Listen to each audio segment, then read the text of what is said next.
Kembali Aira menarik-narik seragam putih. Daryl meminta pemuda itu untuk berhenti. "Daryl, sudah."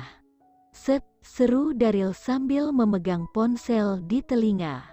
"Hai Dad, Daryl butuh uang sekarang," ujar Daryl tidak terlalu keras hingga hanya Aira yang mendengar. 500 juta. Aira kembali menunduk dengan gugup. Percuma menghentikan Daryl. Remaja satu ini berkepala batu.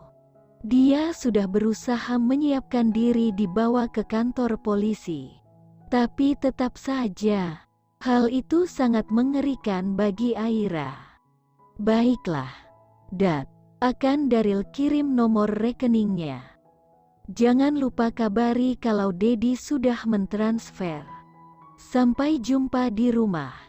Setelah itu Daryl masih tampak sibuk menyalin nomor rekening ke ponselnya. Beberapa saat kemudian dia menyerahkan ponsel Bu Ina kembali. "Sebentar lagi uangnya akan masuk ke rekening Anda. Kalau begitu kita tunggu saja." Polisi yang masih berdiri di samping Bu Ina yang berkata, Apa tidak sebaiknya kita masuk?" Aira kembali menawarkan.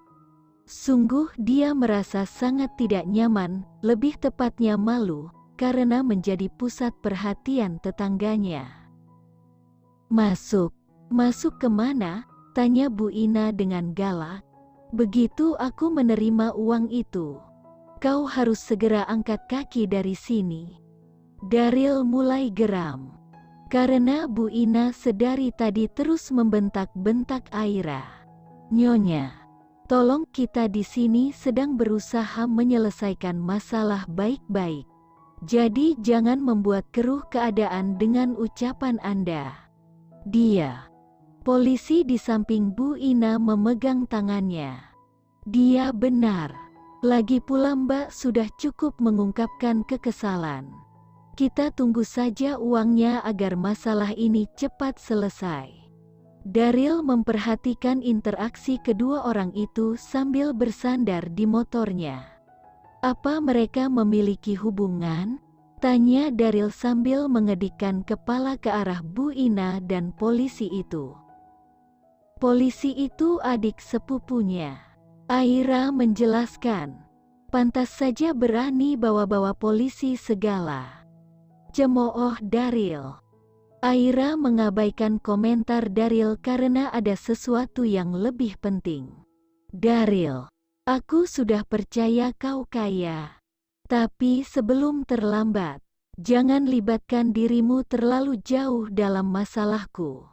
Pergilah." Daryl hanya menatap Aira dengan kilat geli di matanya. Jelas wanita itu merasa lega karena bantuan Daryl.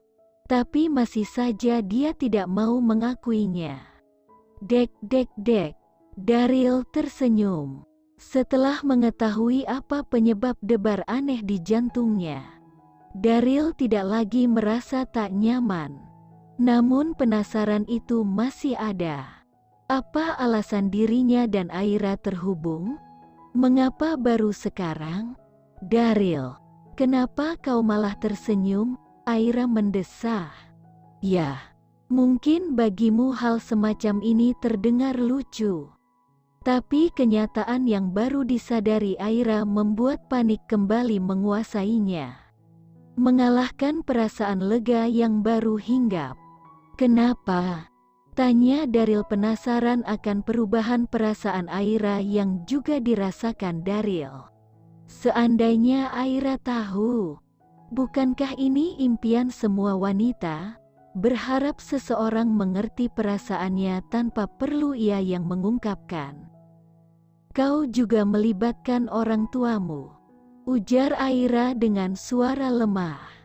Sepertinya setelah dicaci maki pemilik kontrakan, "Aku pasti akan dicaci maki orang tuamu karena telah memanfaatkan putra mereka yang masih remaja." Daryl berdecak. "Aku sudah 18 tahun. Kata remaja tidak cocok lagi untukku. Kau berbicara sok dewasa. Apa tidak malu dengan seragammu? Mendadak Aira teringat ucapan Daryl sebelumnya yang menurutnya sangat kurang ajar. Perasaan jengkel menghinggapi dadanya. Jangan kau kira aku sudah melupakan kalimat kurang ajarmu tadi. Aira berkata sambil melotot. Daryl menggaruk kepalanya yang tidak gatal. Apa semua wanita seperti ini? Atau hanya Aira saja?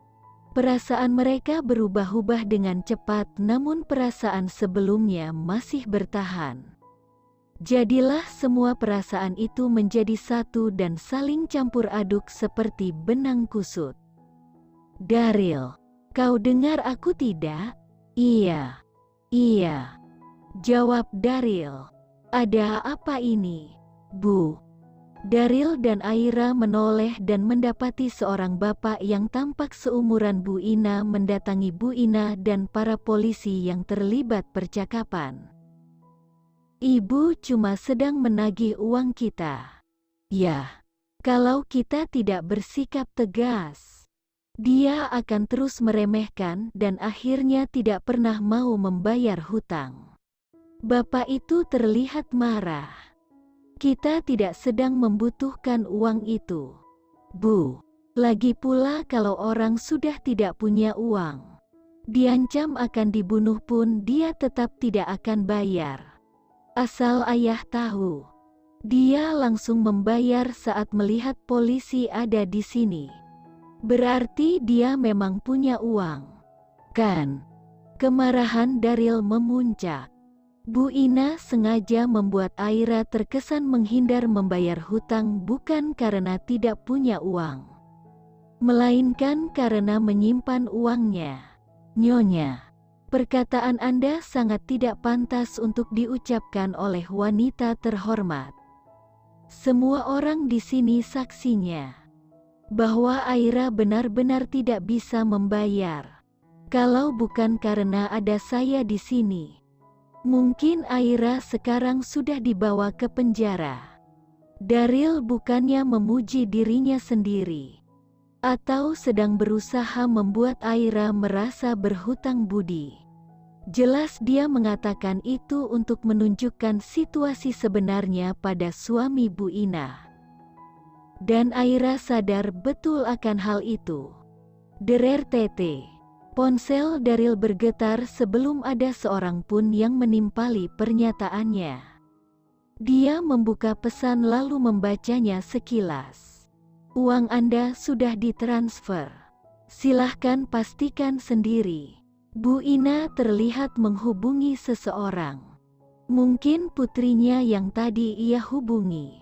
Setelah beberapa saat, dia memutus sambungan telepon. Iya. Uangnya sudah masuk ke rekening kami. Sekarang tolong kemasi barang-barangmu dan pergi dari sini. Ibu, suami Bu Ina menegur dengan nada tinggi. Tenang saja. Tanpa perlu disuruh pun Aira memang akan pergi dari sini. Daryl berkata santai sambil menarik tangan Aira menuju rumah. Aira yang kaget hanya bisa pasrah saat Daryl memerintahkannya untuk membuka pintu. Lagi pula Aira ingin segera menyembunyikan wajah dari tatapan semua orang di depan rumahnya. Daryl, apa yang kau katakan tadi? Kalau aku pergi dari sini, aku akan tinggal di mana? Aira bertanya pada Daryl yang terus masuk tanpa izin ke dalam rumah. Aira tidak mengerti apa yang dipikirkan remaja. Baiklah pemuda yang kini tampak mencari-cari sesuatu di rumahnya. Tapi begitu melihat kasur lantai milik Aira, Daryl langsung menghempaskan diri dalam posisi tengkurap, lengkap dengan sepatu dan seragamnya. Untung saja sepatunya tidak menyentuh kasur. Jika tidak, Aira pasti akan langsung menyeret tubuh Daryl. Bangunkan aku setelah kau selesai berkemas. Aku benar-benar lelah karena sedari tadi hanya berdiri. Daryl menjelaskan sambil menarik guling Aira untuk dijadikan bantah. Aira terlihat masih ingin membantah. Tapi lalu dia tidak tega saat melihat wajah Daryl yang benar-benar tampak lelah. Akhirnya Aira hanya bisa mendesah lalu keluar dari kamarnya yang kini sedang dikuasai Daryl. Di depan pintu kamar, pandangan Aira menyapu seluruh bagian rumah yang sanggup dijangkau matanya. Perlahan tubuh Aira merosot ke lantai, karena dirinya harus terpaksa meninggalkan rumah yang penuh kenangan bersama Airi. Akhirnya, air mata yang mati-matian berusaha ditahan Aira mulai tumpah.